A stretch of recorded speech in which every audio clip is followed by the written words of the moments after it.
Good morning friends. आज मैं आपसे बात करने जा रहा हूँ रिगार्डिंग स्टॉक मार्केट फंडामेंटल्स और you can say stock market analysis. What is stock market, हमें स्टॉक मार्केट में क्यों इन्वेस्ट करना चाहिए, ऐसा क्या है स्टॉक मार्केट में जो गोल्ड या एफडी में नहीं है, वो तो long period of time. So friends, अगर आप जानते हैं तो 3 से 5 साल के अंतराल में स्टॉक मार्केट ने हमेशा ही एफडी, गोल्ड और अदर डेट इंस्ट्रूमेंट को आउट परफॉर्म किया है। अगर आपका नज़रिया इन्वेस्टमेंट के पर्सपेक्टिव से 3 से 5 साल का है तो आपको इक्विटी में इन्वेस्टेड रहना चाहिए। और अगर मार्केट में जस्ट लाइक कोविड अगर कोई ऐसा बड़ा डिप आता है तो आपको और ऐड करना चाहिए रादर देन मार्केट को एग्जिट करे इन पैनिक। बिकॉज आप देख सकते हैं कि कोई भी बड़ा क्रैश हो, may be it's a Lehman Brothers crash in 2008 या उसके बाद जो रिसेशन था फॉलोइंग अप 2008-2009 तक रिसेशन था, उसके बाद मार्केट ने जब रिसेशन के बाद जो परफॉर्मेंस की एक नया बुल रन स्टार्ट हुआ और वो 2017-18 तक कंटिन्यू हुआ in terms of small cap and mid cap. फिर जब हमारा कोरोना का आउटब्रेक हुआ उस टाइम मार्केट ने सडनली एक बहुत बड़ा डिप दिया जो शायद हमने 30 से 35 साल में नहीं देखा इतना बड़ा dip.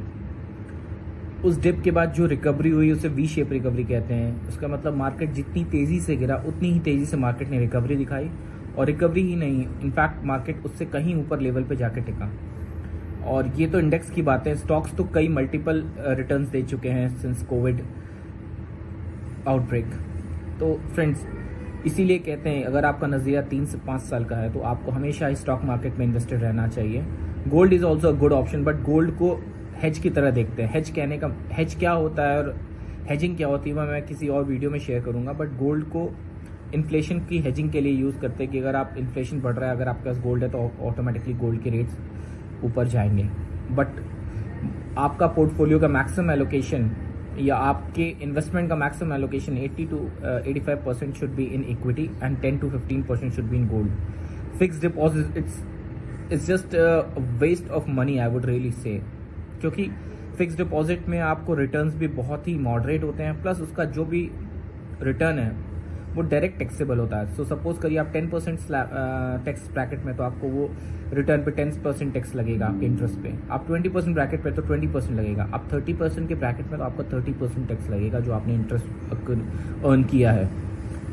Where as in stock market अगर आप 1 साल से ज़्यादा इन्वेस्टेड रहते हैं तो आपके इन्वेस्टमेंट पे 10% फ्लैट टैक्स है, वो भी 1 लाख तक छूट है आपको लॉन्ग टर्म गेन पे, और 1 लाख के बाद जो भी आपका एक्स्ट्रा गेन होता है उस पर सिर्फ 10% का टैक्स लगता है। So stock market in long term is the best option as per my knowledge.